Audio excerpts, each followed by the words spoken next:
All right, so we're going to get started. I want to just provide some background on our project for those who are joining us for the first time or who maybe haven't checked in a while. We are the Mid-Hudson Streetlight Consortium. We're composed of 4 different organizations. That would be Courtney Strong, Inc., and my organization. I'm the project lead. We have Citizens for Local Power, which is Jen Metzger, the director. We have Nina Orville of Abundant Efficiency in Westchester County. And we have George Woodbury, who is with LightSmart Consulting.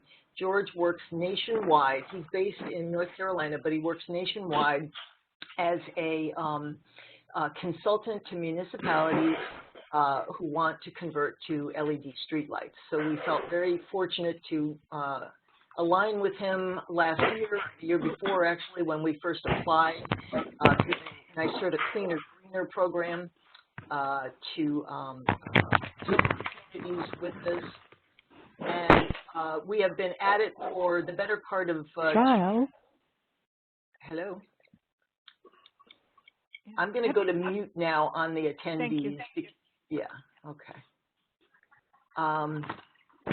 So we have been at it for the better part of a year now, and have produced quite a few materials that we are passing on and posting on our website. Which will, I'm sorry about that background noise. I don't know what's causing it. So we're going to today look at procurement, but we want to just recap for you what the other attachments were for today. Jen Metzger is going to say a few words about the first attachment, and Nina will describe the second. Hi, can you hear me okay? I can. Yes. Okay, great. So this may be just a brief recap for some of you who have been on previous calls, but as part of this project, we did a cost assessment of the different pathways to LED conversion for municipalities, and we found that the pathway that involves municipal purchase of their streetlight system from the utility and then upgrades to LEDs was the most cost-effective pathway for the long term for municipalities. And I believe we have on the call today municipalities in both Central Hudson and NYSEG territories. For Central Hudson customers, they can see a reduction in street lighting costs of up to 2/3. In NYSEG territory, they can see a reduction in costs of 50 to 60%. The payback on the investment in the Central Hudson territory is between 3 and 4 years. In NYSEG territory, between 5 and 7 years. But if it's depending on how it's financed, you can start seeing savings in year 1. You should all have the Pat sent around a guidance document, essentially a guide on purchasing your system from the utility and the time frame.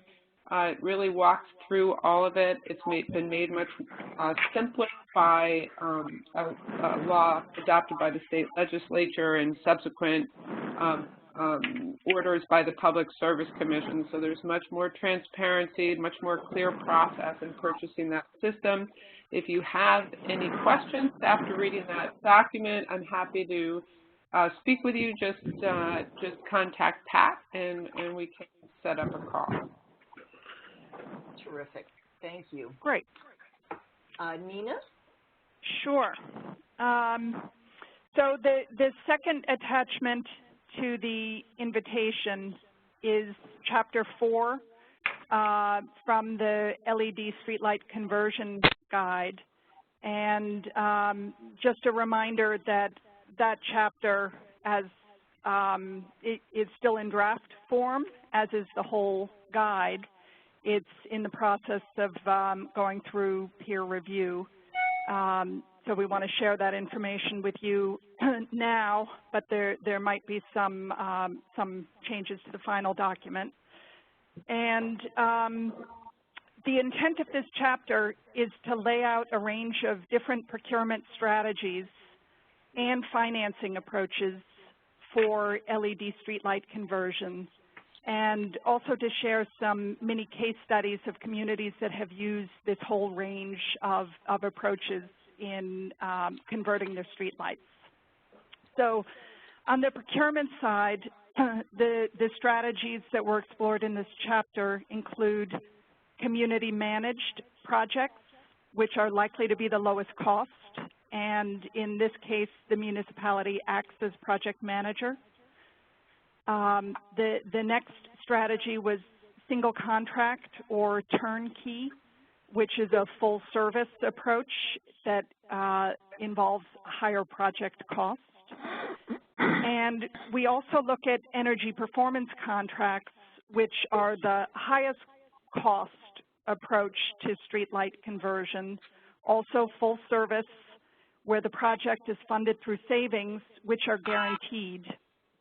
And we had a lot of conversations within the team about energy performance contracts and the relative value that they bring compared to cost.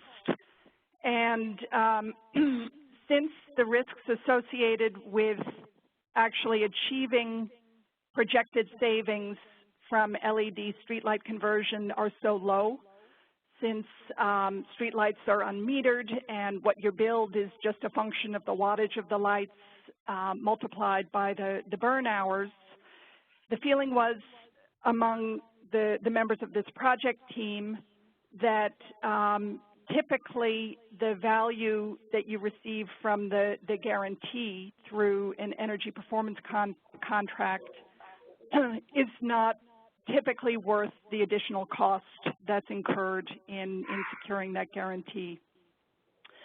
We also, in this chapter, explore the benefits of aggregation and piggybacking, and those are going to be the primary topic of this call, so we'll get back to that later. And then we take a look at the different financing approaches that are available for streetlight purchase and conversion. And one of the things to know, or the top line takeaway, is that thanks to the low risk nature of streetlight conversion projects now, there are a range of good options available for financing this important energy efficiency upgrade. And those choices include use of municipal debt, either in the form of bonding or bond anticipation notes. Some municipalities have worked with NYPA through energy service contracts and have financed the project in that way. Tax-exempt municipal leases are another great low-cost and very flexible option to consider. So the chapter ends with a number of mini case studies of municipalities that approached the LED conversion opportunity in a range of ways. And one of the things that was striking to me was, regardless of which approach a municipality took in terms of procuring the LED lights and financing the project, they all spoke about being very pleased with the result. So there are a number of good ways to accomplish this objective of procuring and installing LED streetlights.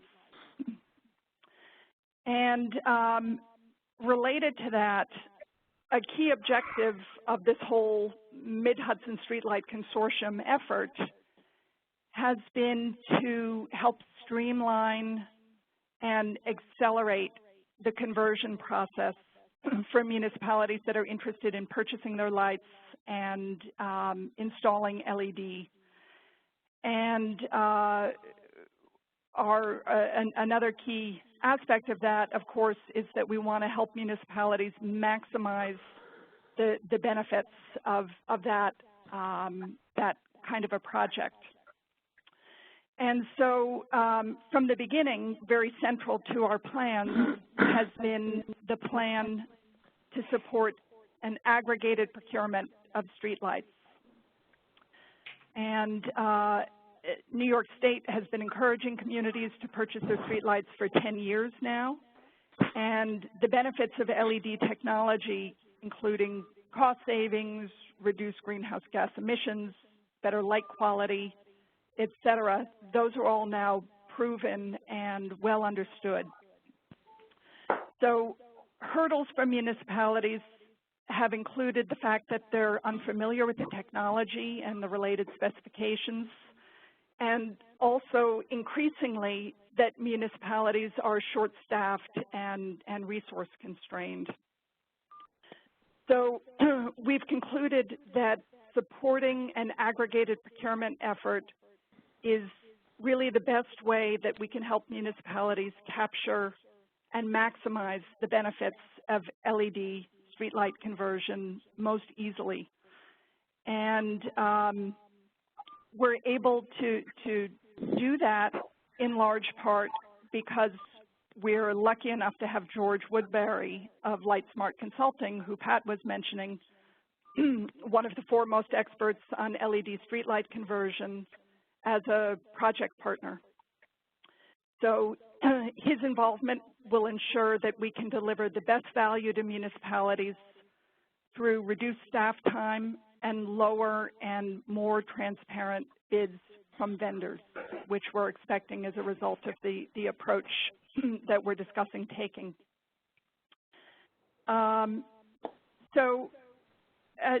Related to all of this, we looked at all the different approaches to procurement and discussed how best to use an aggregated strategy for the procurement forms that are likely to suit almost every municipality interested in undertaking this kind of project.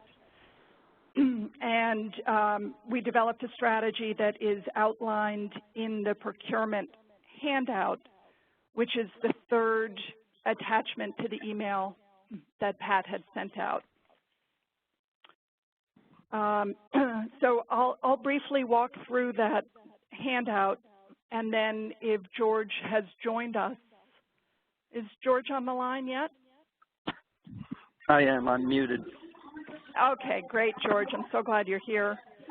So I'll just briefly outline what's in that document, and then George, if you can take everybody through the details regarding the differences between the turnkey and the community managed approach and what each strategy might mean for them, that would be great.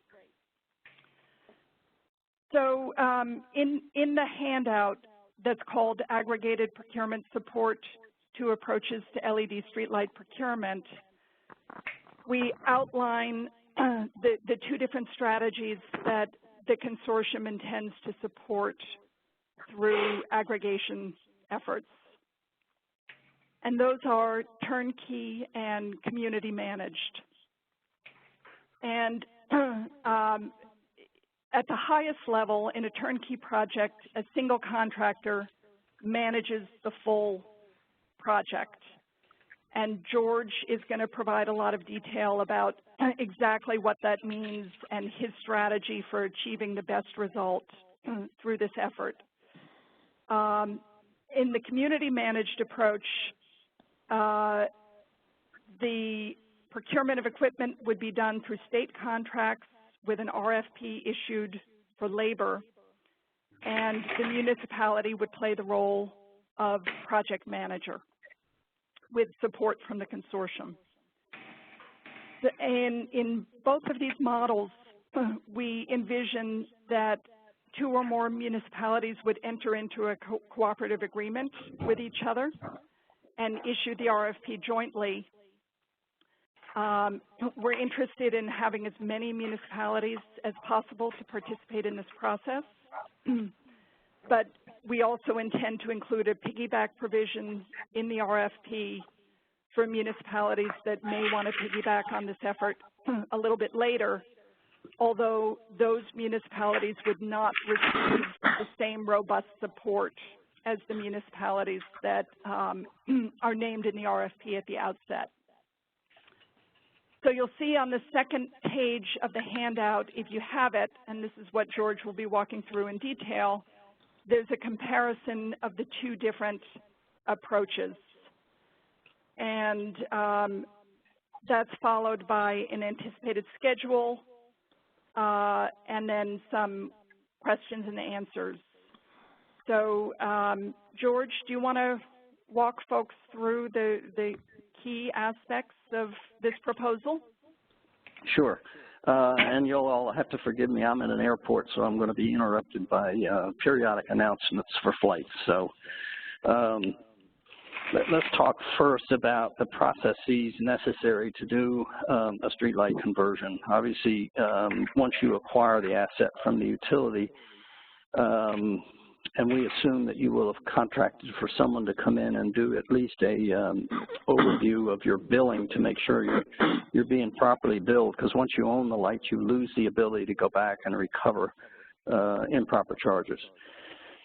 And we have some recommendations. There's a couple companies that can do that for you. But in any event, once you own your lights, you need to do a field audit of them and determine how the town is lit, what wattages are on each street, how the different classes of roads are lit, and then from that, you make some determinations as to whether or not you think the current lighting levels are adequate or whether they need to be adjusted. Having made those decisions, you then select a product that you would like to use, whether it's got the warm color temperature or the bluer color temperature, whether it's got variable adjustability, whether it has controls, whether you use a type 2 distribution or a type 3 distribution, and all of these we can explain to you, so on and so forth. But you select your product, and then you hire a contractor to install that product.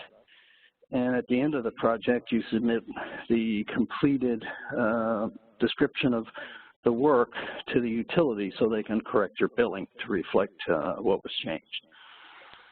Now, the two different approaches, one is the town works with different entities to accomplish that. So you could, for example, do the auditing with in-house folks, or you could contract with somebody.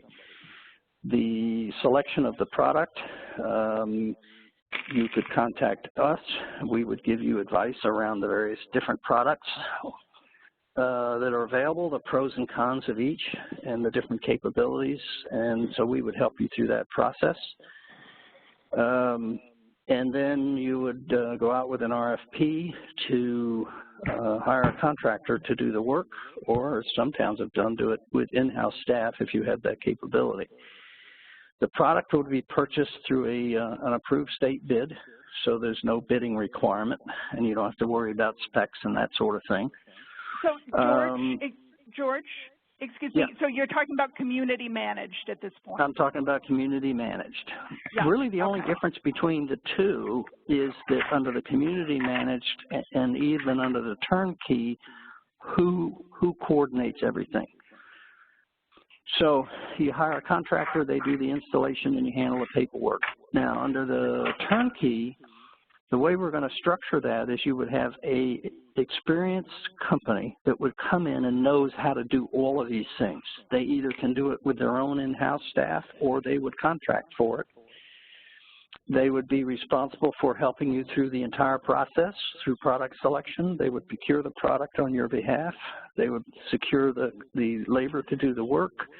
They would do the design. They would do the audit, basically managing it from one end to the other until the project is finished, with the city only making decisions along the way as to what they want. Now, the disadvantage of this approach is the fact that the way a general contractor makes his money is he marks everything up. Whereas if a town manages it, there are no markups. So there's, a 20–25% savings when the town manages it until you account for staff time and so on and so forth.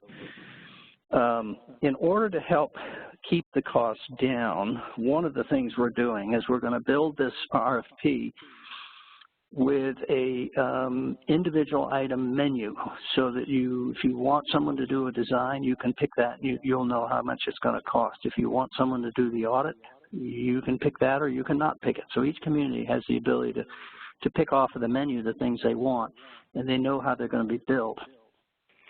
Because you don't know up front what product, what capabilities of the product you're going to want will be, and each community may want something different, we will structure that portion of the thing where it's based on margin or markup, not based on specific price or product. Whereas labor is immaterial of product, so that can be based on low bid. So we're trying to structure the RFP in a way to give you choices and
Yeah.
Please enter your access code followed by the pound or hash sign.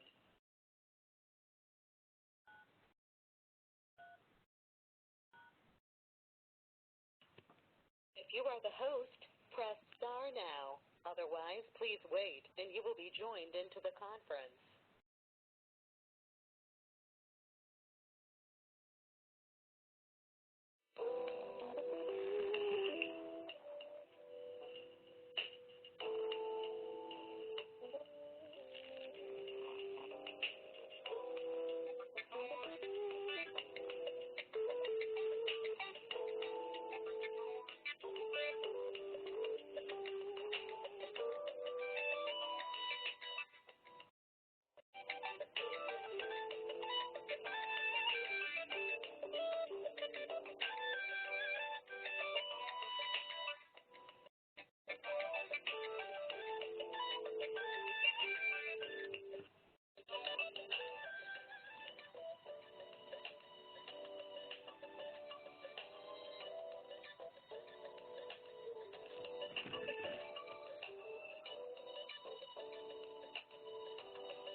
Hello?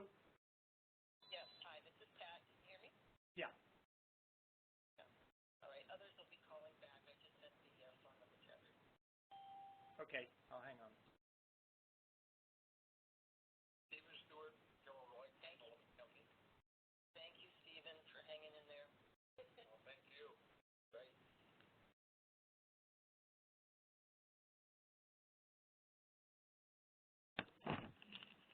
So my internet just went completely down, and people who were on the phone were doing okay. Like George was on the phone, and he was still speaking, and everything was fine.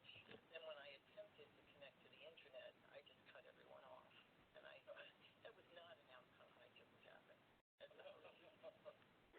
It's still showing the screen and connected on my computer. It's still showing my screen? Yep. Just went off now, but yeah, it's still showing your screen. Oh, okay. Interesting. So I'm back up. Well, you never were gone. It just the audio went. I see. Thank you. So I'm seeing back to the aggregate procurement support page. Yeah. Okay. Okay, so we're getting people calling back in now. Yeah. Howard from Hi, Howard. Hi. Hi, Howard. Thank you for Been calling waiting back. patiently for 10 to 15 minutes. I know. Well, I'll explain what happened. You lost everybody? Lose everybody? I just lost internet, and the call was actually proceeding because a lot of folks were just on phones.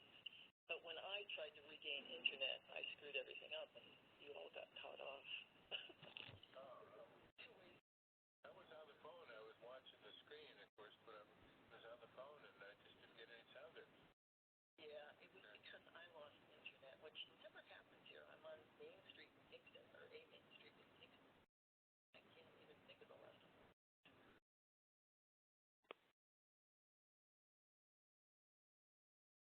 Right, so we have a few people back. How much longer does this go? About a half hour.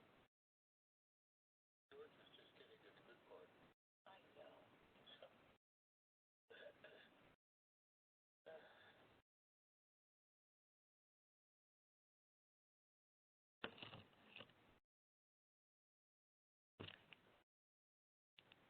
Maybe it has something to do with the routing the phone calls. Yeah. Richard Brandetti. Okay, Rich, thank you. Thank you for rejoining. Thank you for rejoining. Yeah, we're just waiting for a few more folks to get sorted. Okay, Greg. We have 12 people back, it looks like, so that's good. Do we have George? No, we certainly need George. Okay.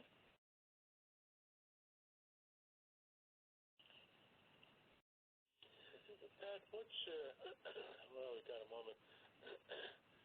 The NYSEG people told me that they've gone to the Public Service Commission for new rate proposal for conversion. LEDs. Has that come out of the Public Service Commission yet? They were supposed to call me. Yes. You know, Jen Metzger's knowledgeable about that, and as soon as we get her back, she can talk to it. Okay. Tell them to call in again to our regular call, to our regular free conference call line.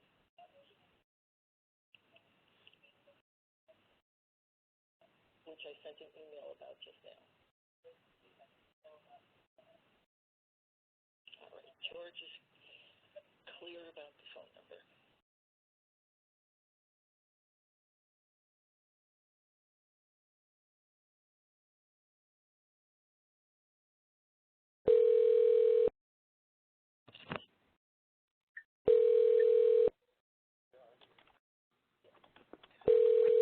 It's interesting, the sound came back on the computer.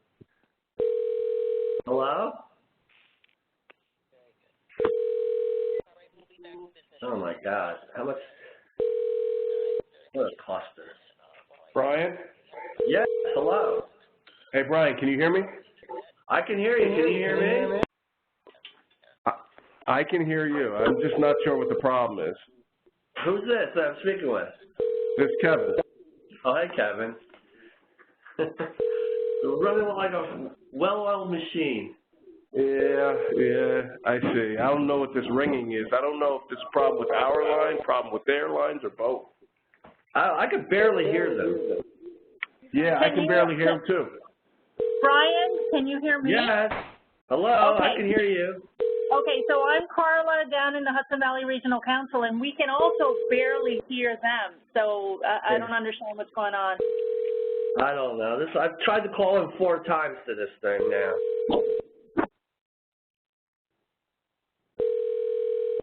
Did you receive an email from them with the new, maybe there's a different conference call number because we're not getting that email. No, Can you guys hear me? No, I haven't gotten any emails other than what I got this morning. Is that Nina?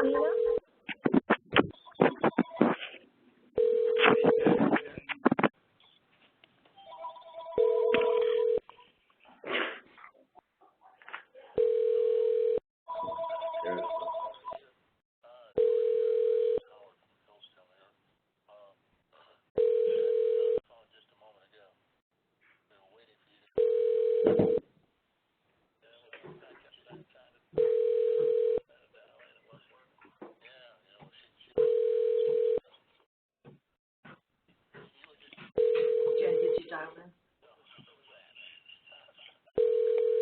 Yeah, there's quite a few folks on. I wonder. Community managed in turnkey, and just explaining, the cost differential is primarily, the contractor's markup. Dialing. I hear the dialing too. Well, that's typical, and then of course the community management. I did that. Where you eliminate that. Right. Yeah, and so You got the staff to do it. So. Well, but the thing is, it's part of the first aggregation, and you don't have to. The way it works is, for example, we did an aggregation on the team with 14 communities. That didn't mean every community had to do it at the same time. Right. And we're doing one in Rhode Island where there's as much as an 8-month lag from when the first community started construction and the last community is going to start construction. So it really doesn't matter. You just participate, and then as you follow your timing, and everybody else follows their own timing. So, Well, maybe Pat has an idea of how many communities. We've got a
did not get the email, but I saw you compose it on WebEx. Okay. Let me put a note.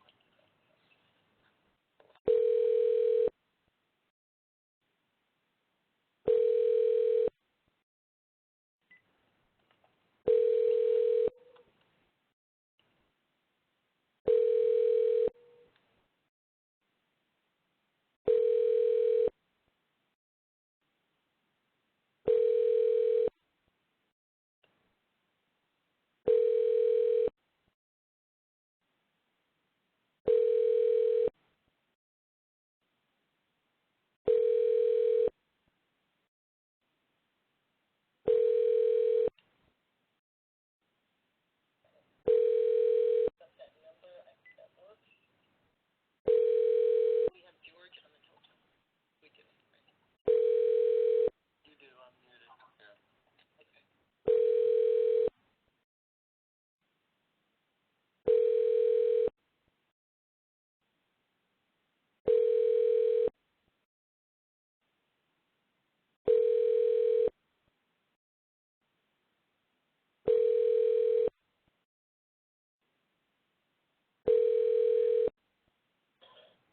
Okay. I'm posting.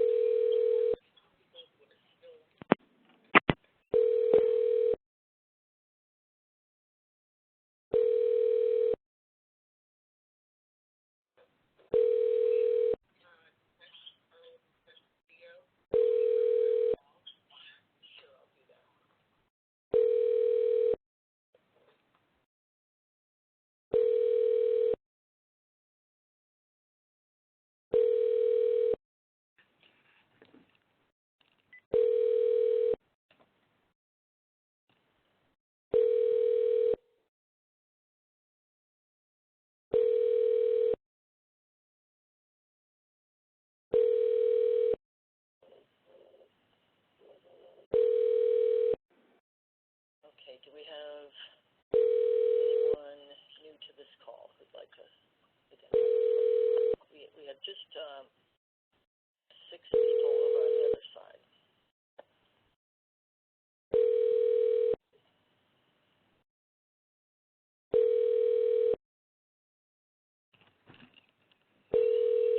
Off because I think they're calling in.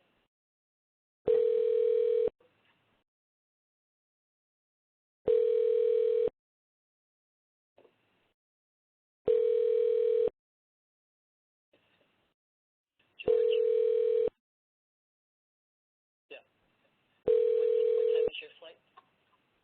Oh, it's not till 11:50. Okay, great. Yeah. But that's why I wanted to get to the airport in advance of the call. So. Okay. All right. No way. It takes an hour and 10 minutes to get here, so. Mm-hmm. I like going to all the right.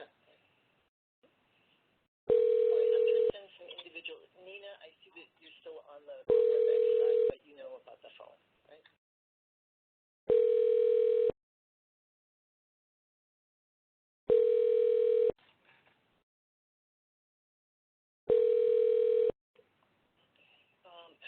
Could we just count those in terms of who's on this call? Howard from Phil. Jeff Allison from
obligation, or your obligation in terms of the aggregation is to participate through the selection process. But once the selection process is complete, each community enters into its own independent contract with the selected vendor. But you don't have to do that. Secondly, in terms of timing, you don't have to do it simultaneously. For example, we're doing a 27 community aggregation in Rhode Island, and it'll take us 3 years to do all of those. So they're staggered, and that's pretty typical. So it doesn't matter in that regard. And then, of course, the other point is for the aggregation, the initial aggregation, the MHSC, our group, including myself, will be intimately involved with it to help you through. So if you decide, for example, you want to do your own audit, we'll teach you how to do that. We'll be there to help you review products and make selections. We'll be there, we'll be hand-holding you through the whole process, whichever way you go. Ideally, I would say that if you have, say, 500 to 700 lights, the municipal managed program is quite doable. You start getting up above that number, and then it becomes a lot more complicated in terms of design and the time involved, and that sort of thing. And time is money. Every day that is a delay from getting to the final solution is lost money. So you have to begin balancing. For example, I've got the town of Milton. They lose $10,000 a month. Well, if they don't. So if it's going to delay 4 months for them, and they're going to have to pay a contract. Yeah. Same thing happened with my contract. Really? Yep. Same thing. I got it from them. I got one block, and it disconnected. Okay, I'm on the line. I can't really talk now. Okay. All right. Resync. 50 or 70 in the neighborhoods, I can tell you what lights would replace it effectively.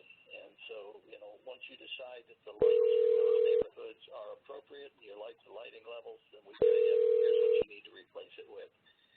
What you have to deal with are the anomalies that you find in the field. And this is pretty normal. You'll go down a neighborhood street and every light will be a 70 watt, and then there'll be this 250 or this 150.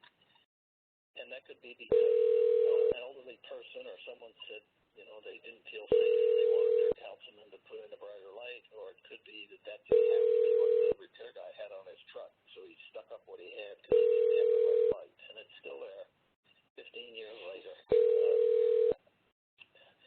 And the other thing is the utilities frequently, they're protecting their revenue. So when you convert from the mercury vapor light to a high-pressure sodium, instead of putting in something that would give you the same level of light, they tend to lean towards something that used the same amount of electricity. And the thing about a high-pressure sodium lamp is it produces twice as many lumens for every watt of energy it consumes. So what we've seen over the years is this migration to higher lighting levels. And then the other problem that you have is that if you're not careful, the IESNA publishes the RPA roadway lighting guidelines, which are recommended lighting levels, doesn't acknowledge the difference between lumens. So a white lumen is perceived by the human eye quite differently than a yellow lumen, and they don't account for that. So from the IESNA guidelines perspective, a lumen is a lumen, when in fact, to the human eye, that's not the case at all. And what we found is that the biggest mistake folks make with LED lighting is they tend to put in lights that are too bright. And one of the things we saw with utilities is what they offer through their install programs. Those lights are generally always too bright for the application. So that's another area where we as a group can help you, and we've addressed that in the report. And there's some very successful strategies that I've used now for 15 years with selecting proper light levels, and I'm happy to share that with any communities that participate in the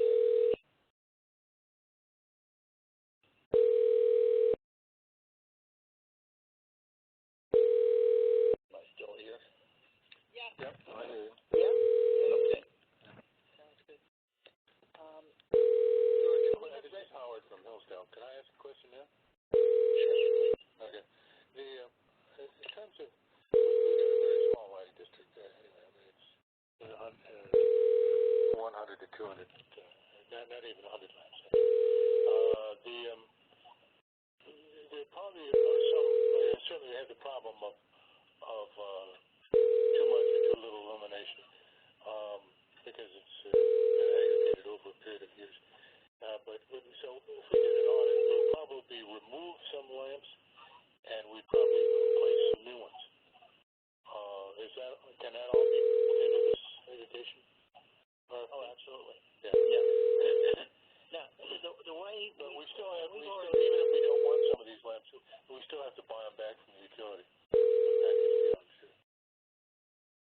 Well, typically, it's actually cheaper for you to pay your contractor to remove them than to have the utility do it. But sometimes the utility will remove them for free. It depends on your utility, and that's negotiation. Yeah, well, I don't think most people do it for free. Okay.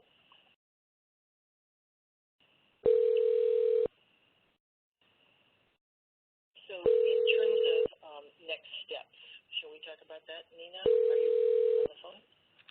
I am. And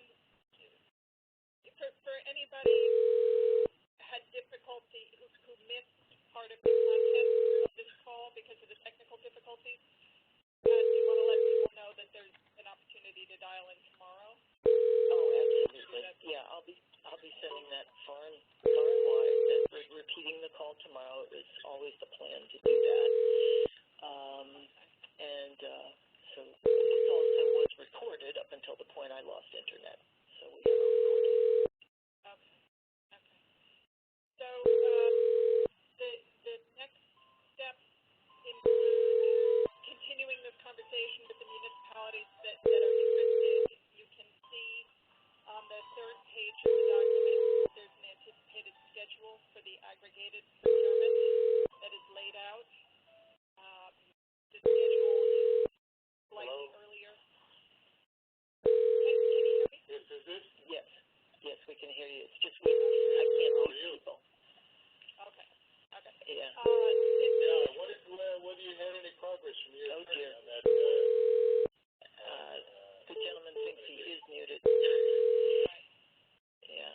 So the schedule is slightly earlier for turnkey than for community managed, but we're going to be continuing to reach out to all of you who have expressed interest to continue the conversation and explore whether you're interested in participating as a named municipality in the RFPs that George is currently developing, both for the turnkey and the community managed strategy. George, is there any, and also in terms of next steps, of course, continuing with the effort to have the billing audit completed in your municipality, because regardless of what strategy you take to convert your street lights, it's critical that billing audit happens first, so that you you had to send it over to your attorney. I'm sorry. I'll try to make a separate phone call. Quick overview, and then it's on. So we're getting ready to finalize things with the town, so I wanted to make sure this thing was. George, apart from the question of the billing audit, what are the other next steps that municipalities should be focused on now from your perspective? Well, I think most importantly is to make the decision that they want to participate in this thing, because at that point they're going to get a lot of help. Well, I'm not getting much out of my head.